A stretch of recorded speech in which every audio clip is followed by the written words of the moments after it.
অধিক মানুষই জানে না, মনে করে 5 কেজি দুধে 5 কেজি চাউল দিলেই পায়েস বুঝি বেশি হয়। আসলে তা না। 5 কেজি দুধে দিতে হবে 250 গ্রাম চাউল। তাহলে পায়েসটি খেতে খুব সুন্দর লাগে। তবে কি করতে হবে জানেন? পায়েসটি করতে হবে পাতলা।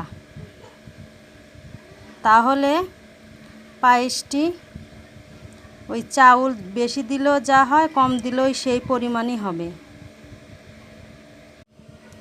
আমার বাসায় একজন পায়েস দিয়ে গিয়েছে, দেখুন। বাচ্চারা খেতে চাচ্ছে না। এখন আমি এগুলো নষ্ট করব না, এগুলো ভেঙে নিয়ে তার মধ্যে দিয়ে দেব ফুটানো গরম দুধ। এখন পায়েসটি ঢাকনা দিয়ে ঢেকে রেখে দেব। আধা ঘন্টা পর গাঢ় হয়ে আসলেই পরিবেশন করুন দুধি পায়েস।